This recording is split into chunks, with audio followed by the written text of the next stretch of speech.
little things like that. Yeah. All right, why don't we have a look at some more of this momentum stuff.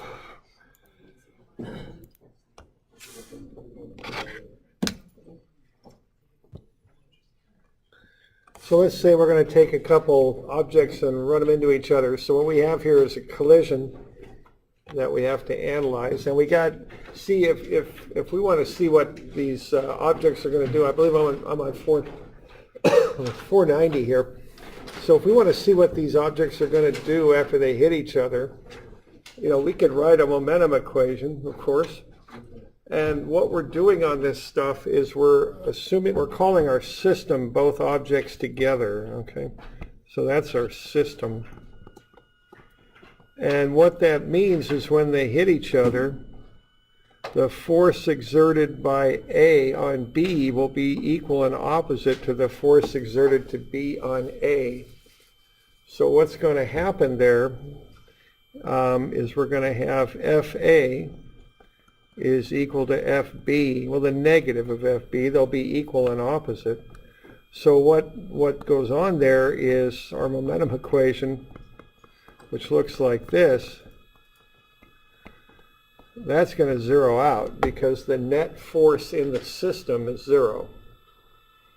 And if that happens, you have something called conservation of momentum, where MV1 is MV2.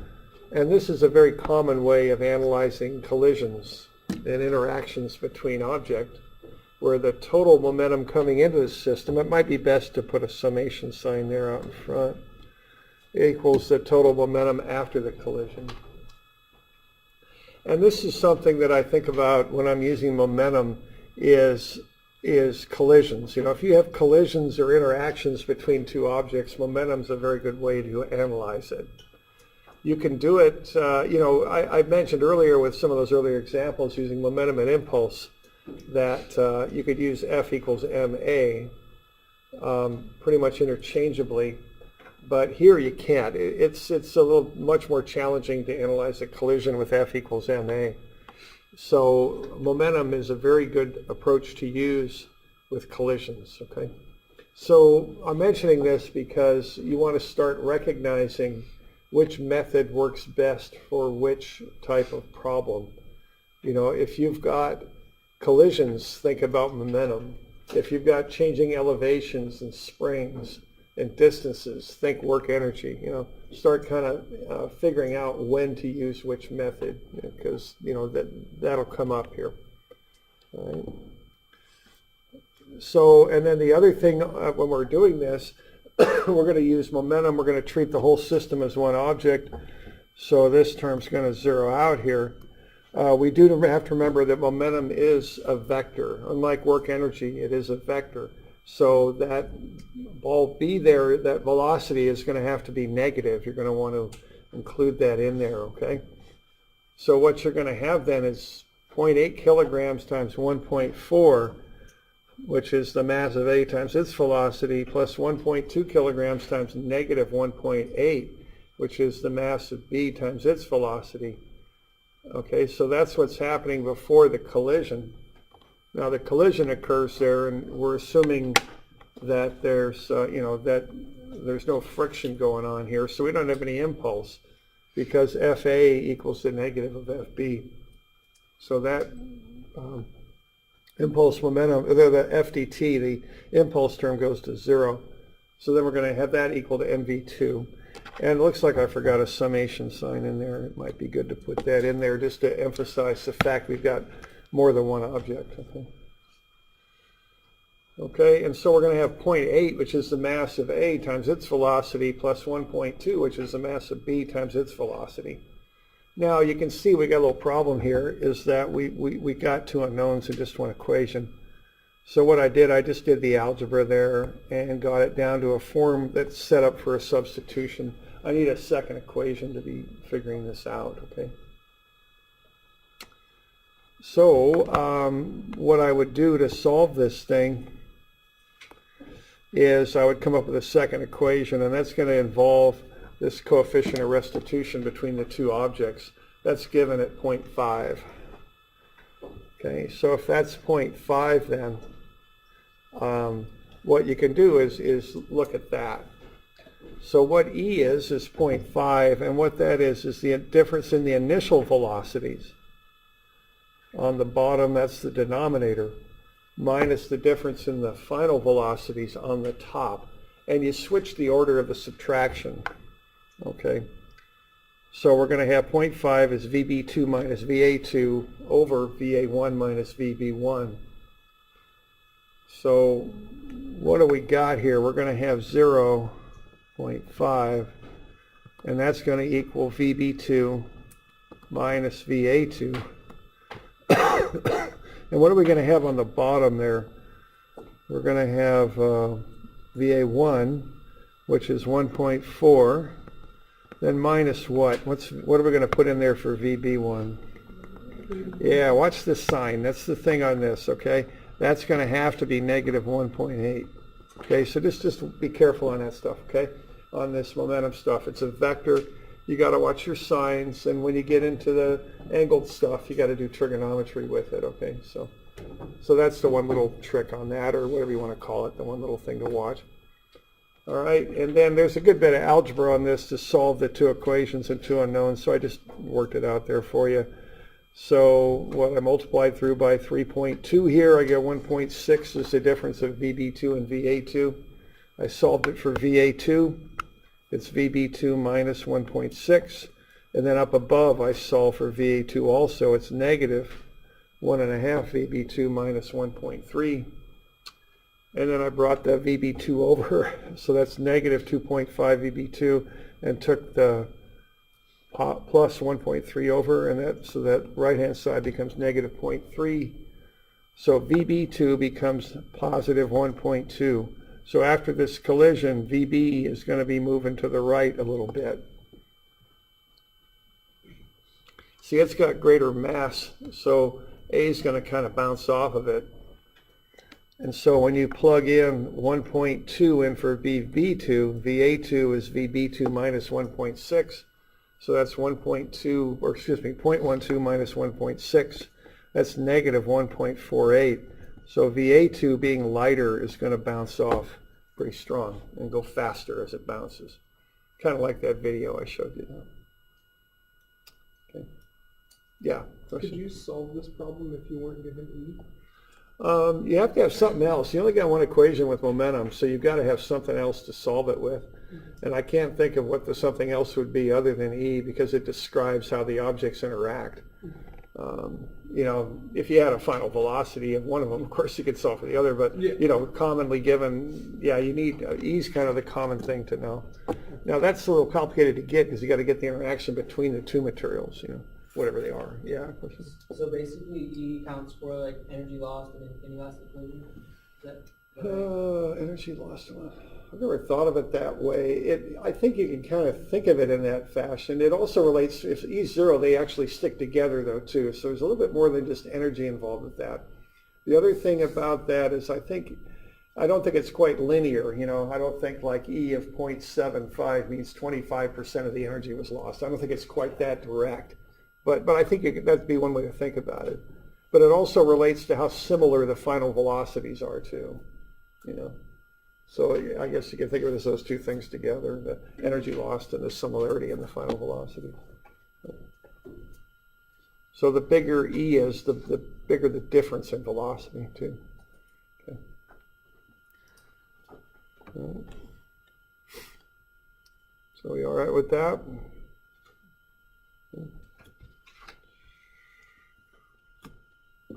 All right, now another thing you can do with momentum is you can combine it with other methods, and that seems to happen a lot. So let's look at combining momentum and relative motion. So what's going to happen here, you know, here we got an airplane landing on an aircraft carrier. That looks like a pretty old photo, but that's what's going on. So I guess that ranks as one of the very crazy ways to make a living is doing that. Aircraft carrier out there in the ocean moving around and all that. But after that airplane lands, that aircraft carrier is going to have a different velocity. The airplane will affect the aircraft carrier. Now, not a whole lot because aircraft carriers have huge masses, but all the same, it will affect it a little bit.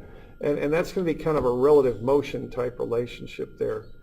So why don't we have a look at an example of that? And this one's a little bit, I don't know, silly or something, but I just made it up to kind of illustrate this idea. Okay, so we're going to have a motorcycle driver do a stunt, and of course we're going to have that at the intermission of a hockey game, okay? The rider starts from rest, drives across the cart, and jumps to the platform. All right, so that's what we've got. I don't know if people do this quite so much. You know, I remember there was a fellow named Evel Knievel who used to do crazy stuff on motorcycles. He had like a white suit and a cape, and he'd go flying around. He like broke every bone in his body twice or something. Starting from rest, the motorcycle driver will cross the cart and jump to the platform. Now, when the motorcycle leaves the cart, at that instant, we got 11-meter distance. Okay. And if the rider crosses the cart in 1.4 seconds, will the rider reach the platform? Okay, 9-meter cart there. And the reason we're doing this is a hockey game so we could set friction equal to 0 down here. Okay, so we're going to have mu equals 0. Not for the motorcycle, but for where the cart is on the ice. Okay. Assume that the motorcycle has constant acceleration as it crosses the cart, and then I give you the mass, or excuse me, the weight, and you can back into the mass. Okay. So, okay, so we got the mass of the motorcycle and rider, divide 2,700 by gravity, you get 275 kilograms. Divide the 14,000 Newton weight of the cart by gravity, and you get 1,427 kilograms. So you do momentum with mass. You want to remember to do that. Okay.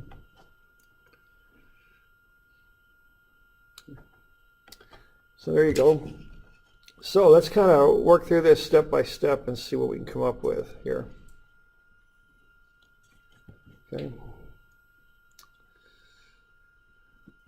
Okay, now the first thing I did was look at crossing the cart. So I just did a little bit of kinematics there. We're given the fact that the acceleration is constant. So what we've got here is 9-meter distance is S0 is 0, that's over there on the left. V0, 0 starts from rest. And so we got 1/2 AT squared. Assuming acceleration being constant, we can find the constant acceleration. 9.18, and then plugging that into the kinematic equation for velocity, we can come up with the velocity then right on the edge of the cart. Okay, so right there we've got this velocity at 12.9 doing that. Okay.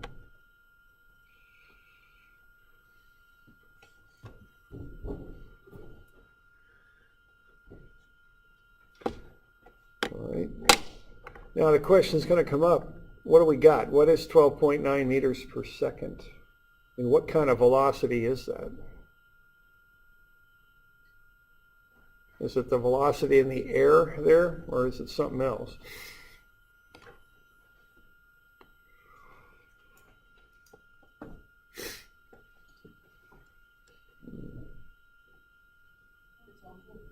It's horizontal, yeah, I agree with that. Let's see. We'll go to another one of these videos here. Let's kind of see what would happen. See, that cart's on the ice, isn't it? And if that's the case, what will this look like? I've done a real simple model of this. Here we go. Doesn't this also depend on the amount of rotational friction between the tires? As long as the wheels roll without slipping, it wouldn't. I mean, we're okay. So so there's just a little model of that. So what we have there is the motorcycle's represented by that ball there. The cart is represented by the rectangle, and then the platform's represented by that other block. What's happening to the cart when the motorcycle goes to the right? It goes back to the left, right? Okay, you all good with that? You probably might have seen motions like this before. Okay, so if that's the case, what kind of velocity do we got there when we get that 12.9?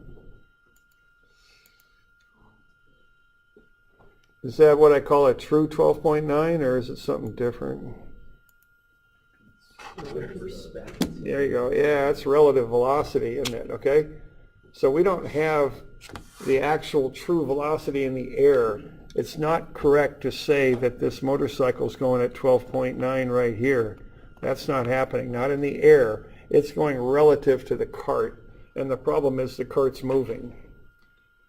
So we got some information here, but we don't quite have the information that we might like. So that's the velocity of the motorcycle with respect to the cart. Okay. So we're going to have to get back to some of that relative motion we were looking at earlier in the term to work with this a little bit, because that is not the velocity in the air.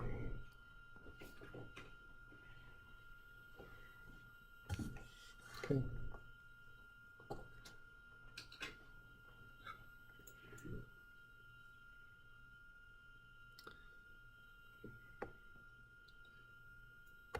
All right, so let's just kind of keep chipping away at this. We got that now, but that's not quite as useful as we'd like. Now, of course, we can do some momentum with this. If we start from rest, we can write up a conservation of momentum equation. So what we're doing there, we're calling the motorcycle and the cart together the system when we do this. So that's fine, because the force of the cart on the motorcycle is the negative of the force of the motorcycle on the cart. So this is conservation of momentum.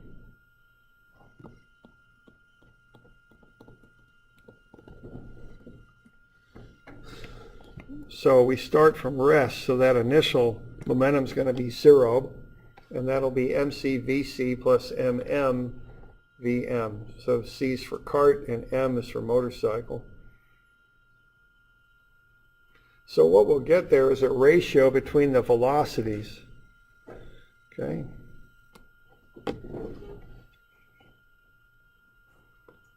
And that's just based on the masses. So the velocity of C2 is negative 0.193 times the velocity of M2 there.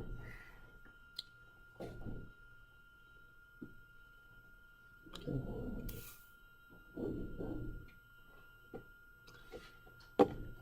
So now we got some other velocities, okay? And that's just based on momentum there. So are these absolute velocities, or are they relative, or what do we got there? What do we get out of momentum?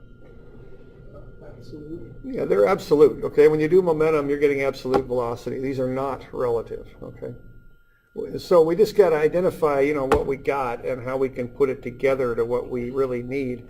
I mean, what we really need to find is the velocity of the motorcycle in the air. That's really what we want to know.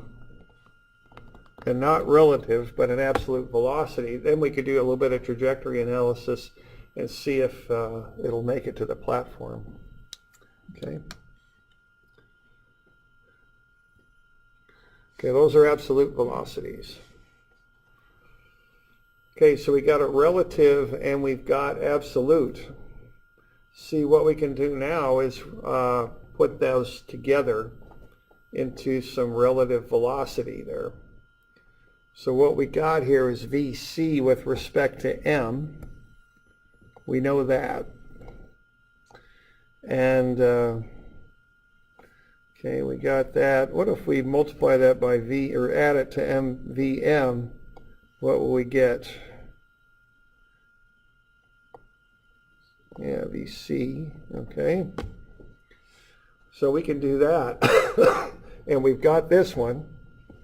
We don't have either of these, but we've related them together, see? But on account of momentum, we know that Vc is negative 0.193 times Vm. So we can work these two variables down to just one, and we can solve, okay? So that's how we can do this. And this just depends on kind of understanding what this number really is, okay? So to finish this thing off, what we would do would be to set up the relative motion equation. Okay.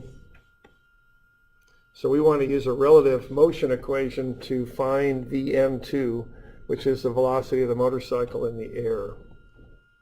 Okay.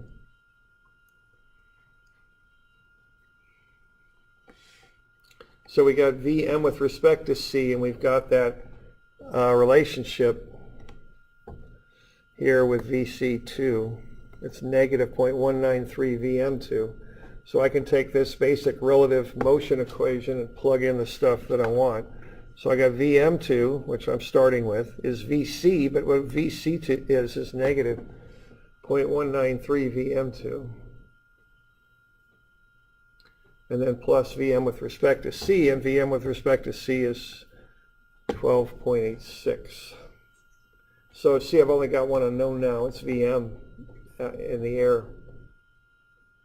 So 1.193 times Vm2 is 12.86.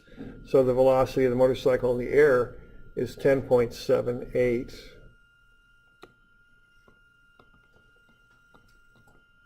meters per second.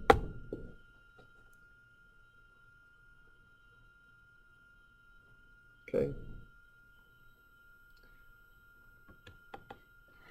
So what we're doing now, we're using momentum, but we're combining it with other things that we're doing. Okay, we're combining it with relative motion in this case to get to an answer here. So now we got the velocity of the motorcycle in the air. And then what's the last bit? How are you going to find out if it'll make it to the platform? Find the amount of time it takes for it to travel the 11 meters and then plug that into the... There we go. Yeah, we got to do some trajectory type analysis. This might be like that, a little bit like that other problem, right? The ramp problem, the last part of the ramp problem, same sort of deal. Okay. So what we want to do then is to, I just figured out how long it would take it, and you could do this different ways. I just figured out how long will it take the motorcycle to fall 4 meters. Okay, so that's only a y equation. So 4 meters is 0 plus 0 plus 1/2, 9.81 meters per second squared times t squared. Down is positive there. So what I found there is it takes 0.903 seconds to fall 4 meters. Okay, that's looking at the y direction only. So notice my initial velocity is 0 because it's not moving in the y direction. It's going horizontally at whatever it is, 10.78.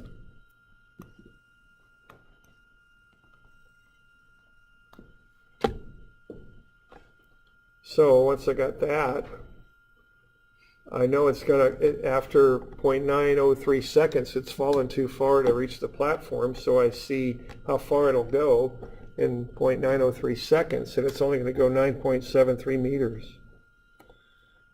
So it's not going to get there. So we better redo our stunt here.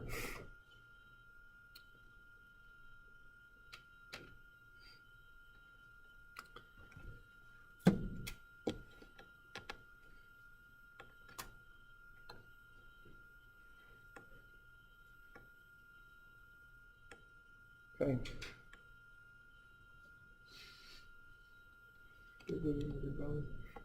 Yeah.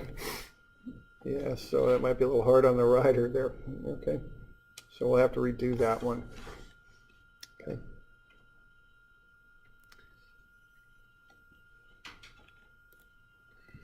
All right, so we good with that? That's interaction between two objects. And then why don't we look at collisions here a little bit? Okay. So if we've got that ball there on the pool table, we're going to hit the cue ball towards it. We're going to hit it, glance it at an angle, right, to drive it into the pocket. So something like that. So we could use some trigonometry to analyze that because momentum's a vector and we want to treat it as such. So let's have a look at, you should have a page in your book like this, 478 or something, I can't remember, 478, okay. And this is, again, using that working model where you can kind of zoom in on something and just analyze it for an instant and see what it's doing. So I just set up two objects moving at angles here to analyze them and see what was occurring.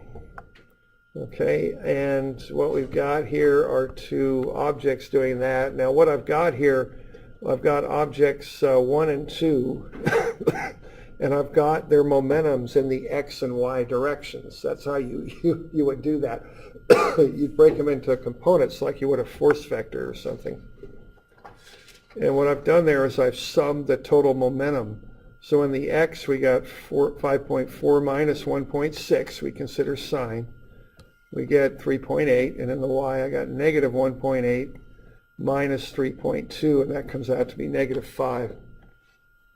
Okay.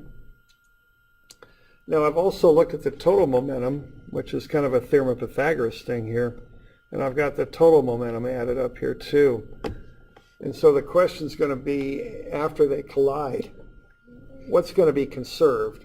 You know, we know momentum is conserved, but what we want to look at, is it the components of momentum, the x and y, or is it the total, or what is it exactly that gets conserved? Okay, so that's what we'd like to investigate here a little bit. Okay, so what I did, I just ran this in working model, and I just let the things hit each other, and then they bounced off, and right after they bounced off, I said, okay, let's snapshot those again and get the momentum recorded. So the question I'm asking here is the total momentum going to be conserved, or is it just the x momentum and the y momentum separately? Okay.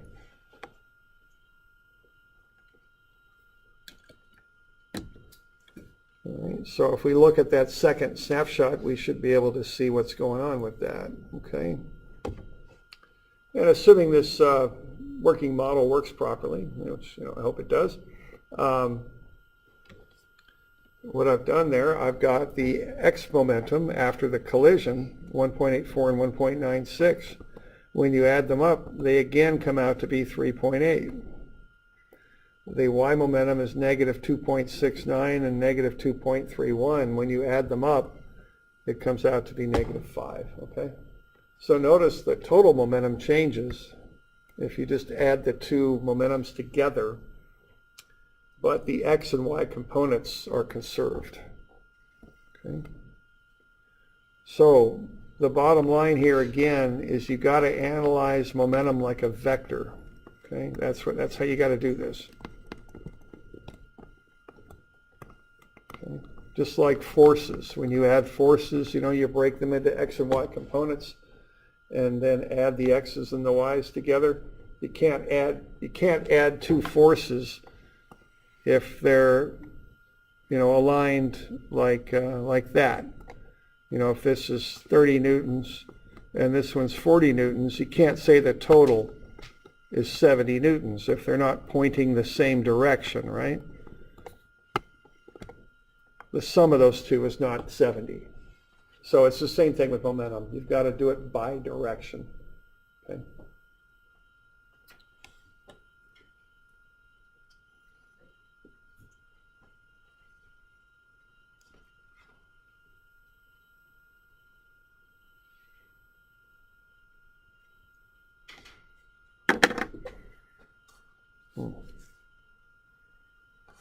Now this is used a little bit. There's companies that reconstruct accidents. There used to be one in Corvallis.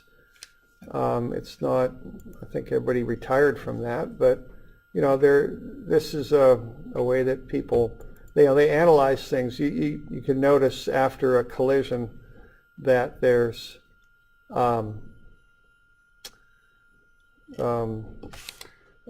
state troopers out there they have a little odometer. They've got like a gauge that's just got a wheel on it that rolls, and they just got a little counter on the top, and they can measure skid marks and things like that. And what they're trying to do there is have the means to reconstruct what occurred. Okay, so this is something where there's quite a lot of software now that's used to analyze this, and a lot of this is done with momentum and impulse. Now, I think one thing that I would consider on this stuff is, they'll come up with some very fancy animations and reconstructions of what happened, but keep in mind, how they're basing this and what type of analysis they're using. in my mind, it's a very difficult analysis to do. So despite the, I wouldn't get fooled by the graphics, I guess is what I'm saying on this. If I were ever involved with something like this, I'd want to keep a pretty good idea of how they generated the information in the first place. So let's see what we've got here. Example of that, and we'll call it good, but let's have a look here at kind of a simple kind of collision problem that involves trigonometry.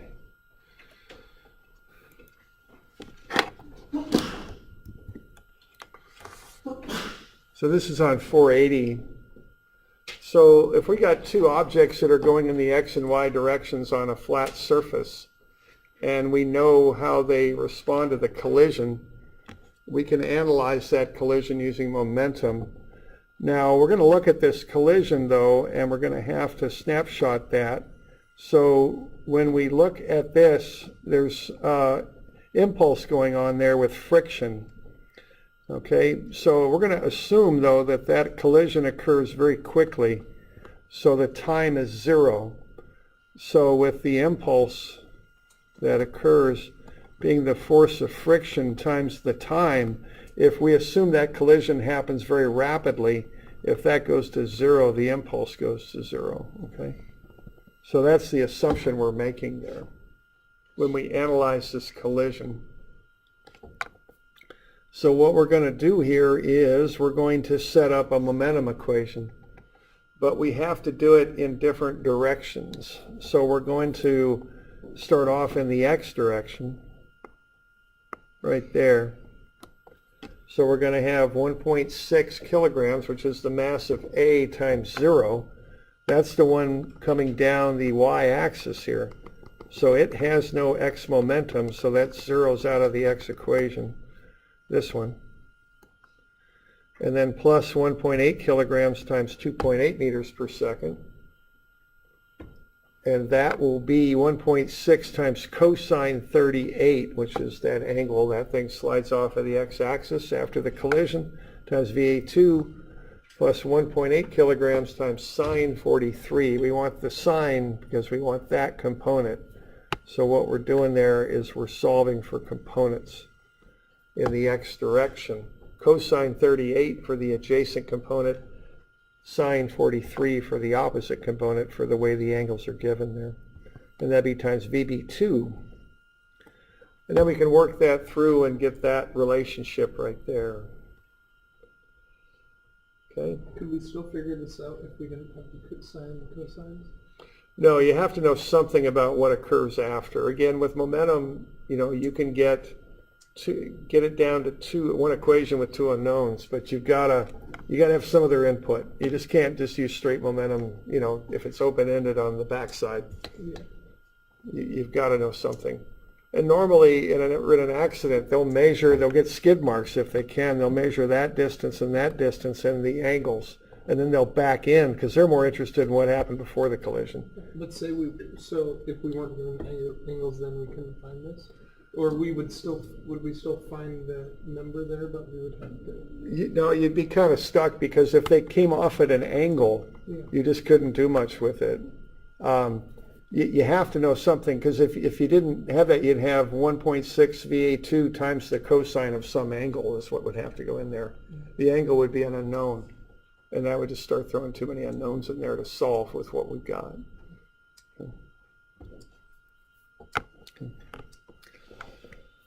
All right, and then we can do the same thing in the y direction. Okay, it's the same process. So in the y direction, you'll have A, but not B initially, because A is traveling in the y direction, B is in the x.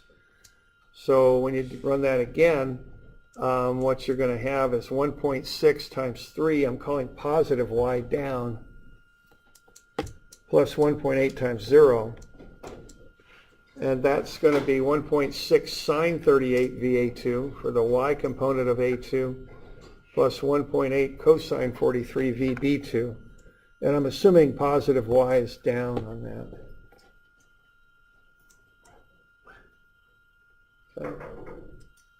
And I think I worked the algebra there out for you. It's a little bit involves a substitution. Of course, on homework, you can just plug it into a solver, and there's no problem with that if on homework.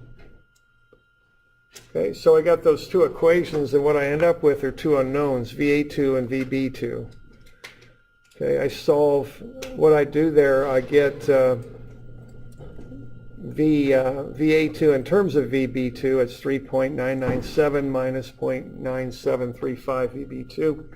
Plug that in for VA2, and that allows me to solve for VB. Once I've got that, I plug it in for VB and solve for VA2. Okay, so just two equations, two unknowns.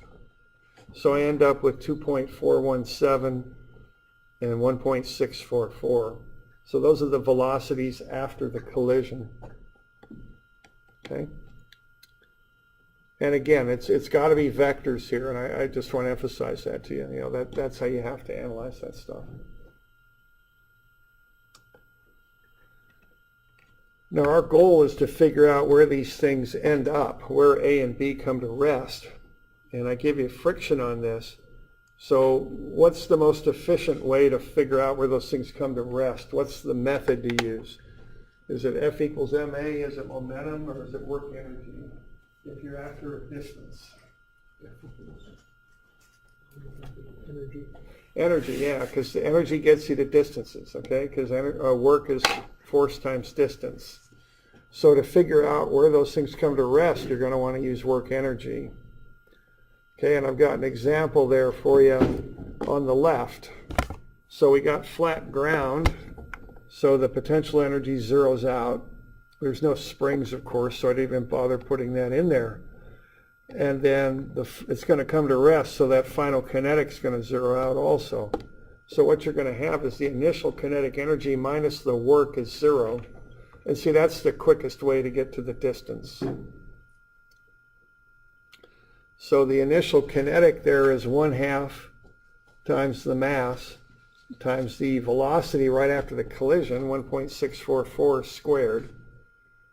And then you want to find the friction. The weight is 15.7, and that equals the normal. The friction with the coefficient of friction being 0.4 is 0.4 times the normal. So 0.4 times 15.7, that gets you 6.28. So it'll be the kinetic energy 1/2 times 1.6 times 1.644 squared minus 6.28 times that distance. You can find the distance, it's 0.3443 meters. And if you want to know the position where that thing comes to rest, you know the angle is 38 with the x-axis. You can then do the trigonometry and get the x and y components of that distance. So cosine 38 distance is the x and sine 38 distance is the y. It's minus sine 38 because it's going in the negative y direction. Okay, so that will get you the position of A after that collision. Okay, so we're switching methods to get to what we want. Use momentum for the collision, then use work energy to see where it's going to end up and come to rest. So you want to, to focus on the method that'll do you the most good and get you the quickest solution. So you can do the exact same thing on the right side. 1/2 mv squared. The v is the velocity right after the collision, minus the force of friction, which comes out to be 7.06 times the distance, will be 0. Solve for the distance, it's 0.7447 meters. And then just do the trigonometry and you'll get the position of B.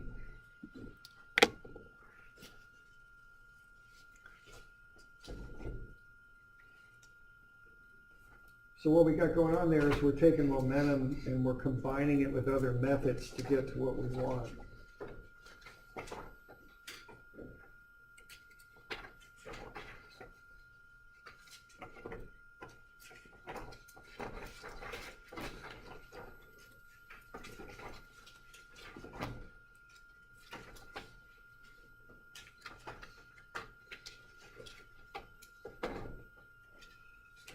So Why don't we get you some of these to work on? These will be due Wednesday, I guess. Or Wednesday? Let's see. Hang on here. No, I got stuff too. These will be due Monday because we can cover them Friday. Okay, so these will be due Monday. So 9 minus 2, that's 7. So that's Monday.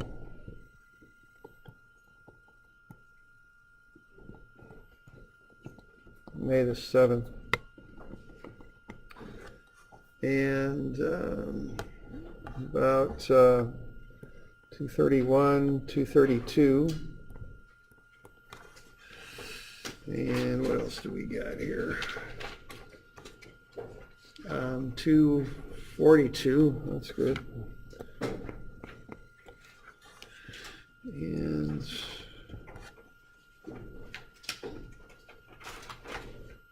2:44 and 2:51. So those are due Monday the 7th, okay?